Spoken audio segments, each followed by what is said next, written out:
എൻ്റെ പേര് സിനി റോയ്. ഞാൻ കണ്ണൂർ ജില്ലയിലെ കാർത്തികപുരം ഇടവകയിൽ നിന്ന് വരുന്നു. ഇതെൻ്റെ ഭർത്താവ് റോയ്. ഞാൻ 2022 സെപ്റ്റംബർ 20 ആദ്യമായി ഇവിടെ ഉടമ്പടി എടുക്കുന്നത്. അന്നു മുതൽ ഞാൻ ഉടമ്പടിയിലാണ് ഇന്ന് വരെ ഉള്ളത്. 2025 മെയ് 7 രാവിലെ 5:45 എൻ്റെ ഭർത്താവിന് ഒരു ആക്സിഡൻറ്റ് സംഭവിച്ചു. ഭർത്താവ് സഞ്ചരിച്ച ബൈക്കിൽ ഒരു ഓമിനി വാൻ വന്നിടിക്കുകയായിരുന്നു. അതീവ ഗുരുതരാവസ്ഥയിൽ ഞങ്ങൾ ഹോസ്പിറ്റലിൽ കൊണ്ടുപോകുന്ന വഴി ആംബുലൻസിൽ വെച്ച് ആളുടെ നില വളരെയധികം ക്രിട്ടിക്കൽ സ്റ്റേജിലേക്ക് മാറി. എൻ്റെ കയ്യിൽ ഉടമ്പടി കാശുരൂപമുണ്ടായിരുന്നു, ഉടമ്പടി തൈലവും ഉണ്ടായിരുന്നു.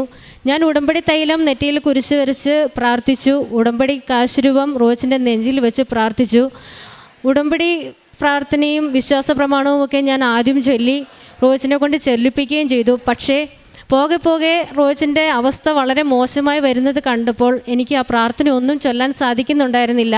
ഞാൻ കൊണ്ടുപോകല്ലേ മാതാവേ എന്ന് മാത്രം ഉടമ്പടി കാശുരൂപം മുറുകെ പിടിച്ച് പറഞ്ഞുകൊണ്ടിരുന്നു. ഞാൻ ഹോസ്പിറ്റലിൽ ചെന്നു. അവിടെ റോച്ചിനെ കാഷ്വാലിറ്റിയിലേക്ക് കയറ്റി. ഒരു 10 മിനിറ്റ് കഴിഞ്ഞപ്പോൾ ഡോക്ടർ വന്നിട്ട് എന്നോട് പറഞ്ഞു, ആളെ കിട്ടുമെന്ന് പ്രതീക്ഷ വേണ്ട, 1% പോലും പ്രതീക്ഷിക്കരുത്. കാരണം വാരിയല് പൊട്ടി ശ്വാസകോശത്തിൽ കയറി ശ്വാസകോശത്തിന് മുറിവ് സംഭവിച്ചിരിക്കുന്നു. ഓക്സിജൻ കൊടുക്കുന്നത് എയർ ലീക്കായിക്കൊണ്ടിരിക്കുകയാണ്. ഇൻറ്റേർണൽ ബ്ലീഡിങ്ങും ഉണ്ട്. അതുകൊണ്ട് നമുക്ക് മെഡിക്കൽ സയൻസിൽ ഒന്നും ചെയ്യാൻ സാധിക്കുകയില്ല. അതുകൊണ്ട് ആളെ കിട്ടുമെന്ന് 1% പോലും പ്രതീക്ഷിക്കേണ്ട എന്ന് ഡോക്ടർ പറഞ്ഞു. ഇത് കേട്ട ഞാൻ ആ കാഷ്വാലിറ്റിയുടെ മുൻപിൽ തന്നെ മുട്ടുകുത്തി കൈ വിരിച്ച് പിടിച്ച് ഉടമ്പടി കാശുരൂപം മുറുകെ പിടിച്ച് ഞാൻ പറഞ്ഞു, എൻ്റെ മാതാവേ, എനിക്ക് എൻ്റെ റോച്ചിനെ ജീവനോടെ തരണം. ജീവനില്ലാത്ത എൻ്റെ റോച്ചിനെ കൊണ്ട് ഞാൻ ഇവിടുന്ന് പോകില്ല എന്ന് പറഞ്ഞ് ഞാൻ അവിടുന്ന് മുട്ടുകുത്തി കരഞ്ഞു നിലവിളിച്ച് ഞാൻ പ്രാർത്ഥിച്ചു. റോച്ചിനെ അവർ വെൻറ്റിലേറ്ററിലേക്ക് മാറ്റി. അവർക്കൊന്നും ചെയ്യാനുണ്ടായിരുന്നില്ല. അന്ന് ഉച്ചയ്ക്ക് ഒരു 12 മണി ആയപ്പോഴത്തേക്കും റോയിച്ചിൻ്റെ നില വീണ്ടും വഷളായി. റോയിച്ചിന് മരണത്തിലേക്ക് പതുക്കെ പോയി. ഡോക്ടർ അനിയനോട് വന്നിട്ട് പറഞ്ഞു, ആൾ പോയി. ഡെത്ത് ഒന്നും കൂടെ കൺഫേം ചെയ്തതിന് ശേഷം ബാക്കിയുള്ളവരോട് പറഞ്ഞാൽ മതി എന്ന് പറഞ്ഞ് ഡോക്ടർ ഉള്ളിലേക്ക് ചെന്നപ്പോൾ ആ സമയത്ത് റോയിച്ചിന് അവിടെ ഒരു വലിയൊരു ദൈവിക അനുഭവം ഉണ്ടായി. ഞാൻ കിടക്കയിൽ കിടക്കുമ്പം ഞാനിങ്ങനെ ബോധമില്ലാതാണ് കിടക്കുന്നത്, എനിക്കറിയത്തില്ല. ഞാനിങ്ങനെ ഒഴുകിപ്പോകുന്ന പോലെ എനിക്ക് തോന്നി. ഞാനിങ്ങനെ ഒരു വെട്ടത്തുനിന്ന് ഇരുട്ടിലേക്ക് പോയി. ഞാൻ അന്നേരം ഇങ്ങനെ പ്രാർത്ഥിക്കുന്നുണ്ട്, മാതാവേ എന്നെ കൊണ്ടുപോകല്ലോ മാതാവേ എന്ന് പ്രാർത്ഥിക്കുന്നുണ്ട്. അങ്ങനെ കുറച്ച് നേരം അങ്ങനെ പോയി ഇങ്ങനെ ഒഴുകിപ്പോകുന്ന പോലെ പോയിട്ട് പിന്നെ ഞാൻ ആ ഇരുട്ടിലേക്ക് പോയി. പെട്ടെന്ന് ഇരുട്ടിലേക്ക് പോയി കഴിഞ്ഞ് ഒരു 3-4 സെക്കൻഡ് കഴിഞ്ഞപ്പോൾ ഞാൻ തിരിച്ച് അതേപോലെ വന്നു. പോകുന്ന വഴികളിൽ ഞാനിങ്ങനെ പൂക്കളും കുറേ മാതാവിൻ്റെ ഗ്രോട്ടയൊക്കെ കാണുന്നുണ്ട്. അതിൻ്റെ മേളിൽ കൂടെ ഇങ്ങനെ പറന്ന് പോകുന്ന പോലെ എനിക്ക് തോന്നിയത്. അത് കഴിഞ്ഞൊരു 3-4 സെക്കൻഡുകൾക്കുള്ളിൽ ഞാൻ തിരിച്ചു വന്നു. അത് കഴിഞ്ഞ് ഓപ്പറേഷൻ നടന്നു. അത് കഴിഞ്ഞ് 10 മണി 10:30 ആയ പിന്നെയാണ് ബോധം തെളിയുന്നത്. ഡോക്ടർ വന്നിട്ട് തിരിച്ച് ICUലേക്ക് ചെല്ലുമ്പോൾ ഇടയ്ക്ക് സംഭവിച്ച കാര്യങ്ങളാണ് ഇപ്പോൾ റോയിച്ചൻ പറഞ്ഞത്. റോയിച്ചൻ മരിച്ചു. റോയിച്ചന് ശ്വാസം എടുക്കാൻ പറ്റാത്തത് റോയിച്ചൻ അറിഞ്ഞു. ഡോക്ടർ ആൾ പോയല്ലോ, ഇനി എന്ത് ചെയ്യും, ആൾ പോയല്ലോ എന്ന് പറയുന്നതൊക്കെ റോയിച്ചൻ കേൾക്കുന്നുണ്ടെന്ന് പറഞ്ഞു. അത് കഴിഞ്ഞ് വൈകുന്നേരം ഒരു 6:30 ആയപ്പോഴേക്ക് റോയിച്ചൻ്റെ കണ്ടീഷൻ ഏകദേശം നോർമലായി വരാൻ തുടങ്ങി. ഡോക്ടർ പറഞ്ഞു, നമുക്ക് ഓപ്പറേഷൻ ചെയ്ത് നോക്കാം, ആൾ കിട്ടുമോയെന്ന് നോക്കാമെന്ന് പറഞ്ഞു. അങ്ങനെ വൈകുന്നേരം 7 മണിയായപ്പം തൊറസൈക്ക് സർജറി ചെയ്തു. അത് ചെയ്ത് ഓപ്പറേഷൻ വിജയകരമായിരുന്നു. എന്നിട്ട് ഡോക്ടർ പറഞ്ഞു, എന്നെ രാത്രി 11:30 ആയപ്പോൾ ഡോക്ടർ വിളിച്ചിട്ട് പറഞ്ഞു, ആളുടെ സ്റ്റേജൊക്കെ ഏതാണ്ട് നന്നായി വരുന്നുണ്ട്, നമുക്ക് വെൻറ്റിലേറ്റർ മാറ്റി നോക്കാമെന്ന് പറഞ്ഞു. ഞാൻ പറഞ്ഞു, ആയിക്കോട്ടെ എന്ന് പറഞ്ഞു. ഡോക്ടർ വെൻറ്റിലേറ്ററിൽ നിന്ന് മാറ്റി. ആൾക്ക് കുഴപ്പമൊന്നുമില്ല. ഓക്സിജൻ്റെ സപ്പോർട്ടിൽ ആൾ ശ്വസിക്കാൻ വേണ്ടി തുടങ്ങി. പിറ്റേ ദിവസം രാവിലെ ഡോക്ടർ എന്നെ വിളിച്ചിട്ട് എന്നോട് ചോദിച്ചു, ഇങ്ങോട്ട് വരാൻ പറഞ്ഞു. ഞാൻ ചെന്നു. ഡോക്ടർ റോയിച്ചിൻ്റെ അടുത്ത് നിൽക്കുകയാണ്. അപ്പോൾ എന്നോട് ചോദിച്ചു, ചേച്ചിയുടെ കയ്യിൽ ഇന്നലെ ഞാനൊരു സാധനം കണ്ടായിരുന്നല്ലോ, അത് എന്തിയെന്ന് ചോദിച്ചു. ഞാൻ എൻ്റെ കയ്യിൽ മുറുകെ പിടിച്ചിരുന്ന ഉടമ്പടി കാശുരൂപം ഞാൻ ഡോക്ടർക്ക് ഇങ്ങനെ കൈ തുറന്ന് കാണിച്ചു കൊടുത്തു. ഡോക്ടർ പറഞ്ഞു, അതിങ്ങ് തരാൻ പറഞ്ഞു. ഡോക്ടർ തന്നെ ICU കിടന്ന റോയിച്ചിൻ്റെ കയ്യിൽ ആ കാശുരൂപം അടങ്ങിയ ആ കൊന്ത ഇട്ട് കൊടുത്തു. അതിപ്പോഴും കഴുത്തിൽ തന്നെ കിടക്കുന്നുണ്ട്. അതിനുശേഷം റോയിച്ചൻ വളരെ പെട്ടെന്ന് തന്നെ റിക്കവറായി വരാൻ വേണ്ടി തുടങ്ങി. 4 ദിവസം കഴിഞ്ഞപ്പോൾ റോയിച്ചൻ്റെ 2 കാലും കൈയും കാലിൻ്റെ മുട്ടും ഒക്കെ ഫ്രാക്ചറായിരുന്നു. അപ്പം ആളെ കിട്ടുമോ ഇല്ലയോ എന്ന് അറിയത്തില്ലാത്തതുകൊണ്ട് അതൊന്നും ചെയ്തിട്ടുണ്ടായിരുന്നില്ല. 4 ദിവസം കഴിഞ്ഞപ്പോൾ കാലിൻ്റെ ഓപ്പറേഷൻ ചെയ്യാൻ വേണ്ടി വീണ്ടും ഓപ്പറേഷൻ തിയേറ്ററിൽ കയറ്റി. തുടയിൽ പൊടിഞ്ഞു പോയിരുന്നു. കാലിൻ്റെ ജോയിൻ്റിൽ നിന്ന് കാല് വിട്ട് കാല് തിരിഞ്ഞു പോയിരുന്നു, വലത് കാല്. അപ്പോൾ അത് ഓപ്പൺ ചെയ്ത് കഴിഞ്ഞപ്പോൾ അതിന് എല്ലുകൾ പൊടിഞ്ഞു പോയതുകൊണ്ട് ഗ്യാപ്പ് വന്നു. ഡോക്ടർ എന്നെ വീണ്ടും വിളിച്ചു. ഡോക്ടർ പറഞ്ഞു വലിയ ഗ്യാപ്പ് വന്നിട്ടുണ്ട്, അത് ഫില്ല് ചെയ്യണമെങ്കിൽ വേറൊരു എല്ല് പൊട്ടിച്ച് അതെടുത്ത് അവിടെ വെച്ച് ഫില്ല് ചെയ്യണമെന്ന് ഡോക്ടർ പറഞ്ഞു. ഞാൻ സൈനിട്ട് കൊടുത്തു. എന്നിട്ട് ഞാൻ അവിടെ നിന്ന് മാതാവിനോട് പറഞ്ഞു, എൻ്റെ മാതാവ് ഇതുപോലെ പൊട്ടി തരിപ്പണമായ ഈ മനുഷ്യൻ്റെ ശരീരത്തിൽ ഇനിയും എല്ല് പൊട്ടിക്കാൻ വേണ്ടിയിട്ടാണോ? നീ അതൊന്ന് ഫില്ല് ചെയ്ത് കൊടുക്കും മാതാവേ എന്ന് പറഞ്ഞ് ഞാൻ കരഞ്ഞവിടെ ഇരുന്നുകൊണ്ട് പ്രാർത്ഥിച്ചു. ആ സമയത്ത് റോജൻ ഓപ്പറേഷൻ തിയേറ്ററിൽ കിടന്ന് പ്രാർത്ഥിക്കുന്നു, എൻ്റെ മാതാവേ, മാതാവ് ഈശോയും കൂടെ വന്നിട്ട് ഈ ഓപ്പറേഷൻ ചെയ്തു തരണേ, എന്നെ സുഖപ്പെടുത്തണമേ എന്ന് റോജൻ പ്രാർത്ഥിച്ചുകൊണ്ടുണ്ടായിരുന്നു. ആ സമയത്ത് ഡോക്ടർ എന്നോട് ഇത് വന്ന് പറഞ്ഞ സമയത്ത് റോജന് അവിടെ വലിയൊരു സുഗന്ധം അനുഭവപ്പെട്ടു. ഒരു 45 മിനിറ്റോളം ഏകദേശം ആ സുഗന്ധം ഉണ്ടായിരുന്നു എന്ന് റോജൻ പറഞ്ഞു. എന്നോട് എല്ല് പൊട്ടിച്ച് വെക്കണമെന്ന് പറഞ്ഞിട്ട് ഡോക്ടർ തിരിച്ച് ചെന്ന് ഡോക്ടർ നോക്കുമ്പോൾ ആ ഗ്യാപ്പ് ഫില്ലായിട്ടുണ്ടായിരുന്നു. ഒരു 5 മിനിറ്റ് കഴിഞ്ഞ് ഡോക്ടർ വീണ്ടും എന്നെ വിളിച്ചു. ഞാൻ വിചാരിച്ചു ദൈവമേ ഇനി എന്തിനാണോ എന്നെ വിളിക്കുന്നത് എന്ന് വിചാരിച്ച് ചെന്നപ്പോൾ ഡോക്ടർ എന്നോട് പറഞ്ഞു, ചേച്ചി ഗ്യാപ്പ് ഫില്ലായി, എല്ല് പൊട്ടിക്കേണ്ട കേട്ടോ. ഞാൻ ചോദിച്ചു എങ്ങനെ ഡോക്ടർ ഫില്ലായി എന്ന് വെച്ചാൽ പറഞ്ഞു, ഗ്യാപ്പ് ഫില്ലായി, അത്ര പറയാനേ എനിക്ക് അറിയത്തുള്ളൂ എന്ന് ഡോക്ടർ പറഞ്ഞു. അങ്ങനെ ആ ഓപ്പറേഷനും വിജയകരമായിട്ട് നടന്നു. കാലിൻ്റെ മുട്ടിൻ്റെ ഓപ്പറേഷൻ കഴിഞ്ഞു, ഇടത് കാലിൻ്റെ ഓപ്പറേഷൻ കഴിഞ്ഞു, വലത് കൈയുടെ ഓപ്പറേഷൻ കഴിഞ്ഞു.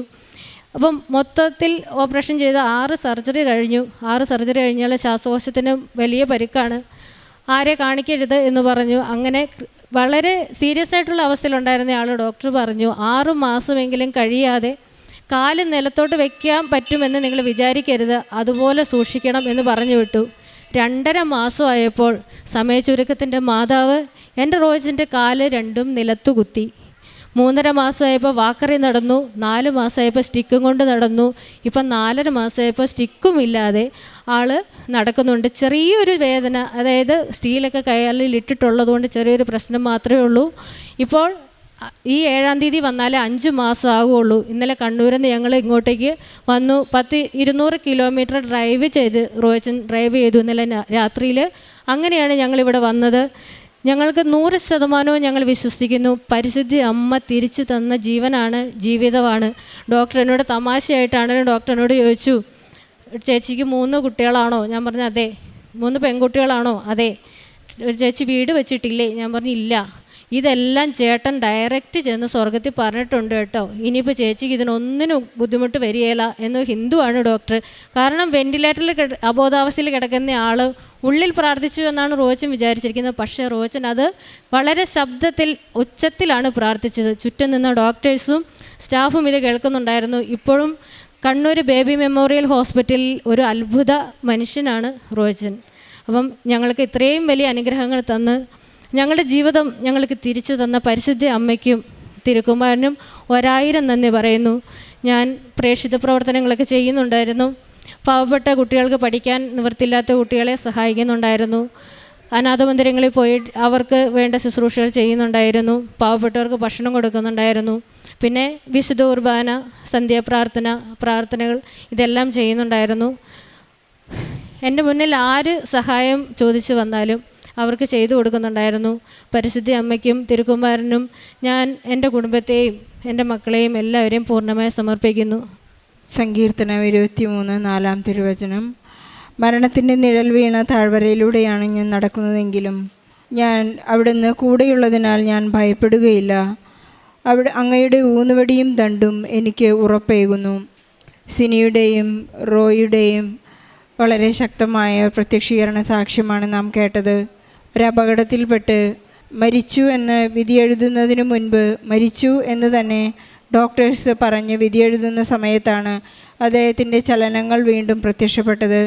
പൾസ് റേറ്റ് സിംഗിൾ ലൈനായി വന്നു നിന്ന ആ ഒരു റിപ്പോർട്ട് വന്നപ്പോഴാണ് സിനി ആ വെൻറ്റിലേറ്ററിൻ്റെ മുൻപിൽ നിന്ന് കാശുരൂപം കൈ പിടിച്ചുകൊണ്ട് ഉറക്കെ കരഞ്ഞു പ്രാർത്ഥിച്ചത്. ആ സമയത്ത് തന്നെ അദ്ദേഹം മരണം മുഖാഭിമുഖം കണ്ട് ഒരു ഇരുട്ടിലേക്ക് കടന്നുപോയി. ഒരു സുഗന്ധാഭിഷേകം അനുഭവപ്പെട്ട് വളരെ പൂക്കളുള്ള സ്വർഗീയ അനുഭവത്തിന് ശേഷം അദ്ദേഹം തിരിച്ചു വന്നുകൊണ്ട് എല്ലാ മക്കളെയും കുറിച്ച് 3 മക്കളെയും വൈഫിനെയും എല്ലാം കുറിച്ചുള്ള ആശങ്കകളെല്ലാം പ്രാർത്ഥിച്ച് അദ്ദേഹം ജീവിതത്തിലേക്ക് തിരിച്ചു വന്ന ഒരു വലിയ പ്രത്യക്ഷീകരണ സാക്ഷ്യമാണിത്. ഈ വലിയ അപകടത്തിന് ശേഷം 6 സർജറി കഴിഞ്ഞപ്പോൾ ആ ഡോക്ടർ തന്നെ സിനി ഈ സാക്ഷ്യ സ്ഥിരീകരണ സമയത്ത് എന്നോട് പറയുകയുണ്ടായി, സിസ്റ്റർ ആ ഡോക്ടർ എന്നോട് പറയുകയായിരുന്നു, നിങ്ങൾ എന്ത് വസ്തു കൈപിടിച്ചാണ് അദ്ദേഹത്തിൻ്റെ ശരീരത്തിൽ വെച്ച് പ്രാർത്ഥിച്ചത് അത് വീണ്ടും അദ്ദേഹത്തിന് കൊടുക്കുക. ആ വസ്തു പുറത്ത് മറ്റൊന്നുമല്ല, ഇവിടുത്തെ ഉടമ്പടി കാശുരൂപമാണ്.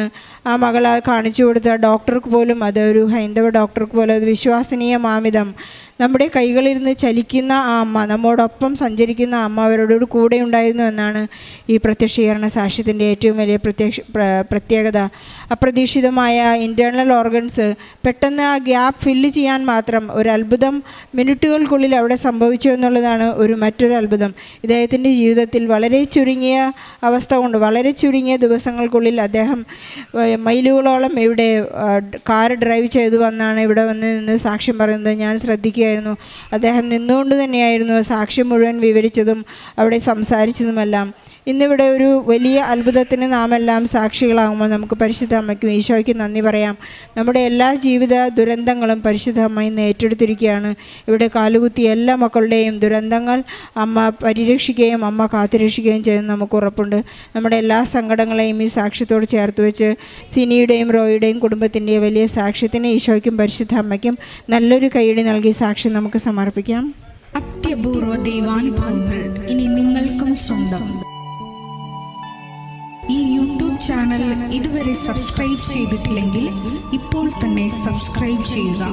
ഈ വീഡിയോ ഇപ്പോൾ തന്നെ നിങ്ങളുടെ സുഹൃത്തുക്കൾക്ക് ഷെയർ ചെയ്തുകൊണ്ട് കർത്താവിൻ്റെ പ്രേക്ഷിതരാകുക.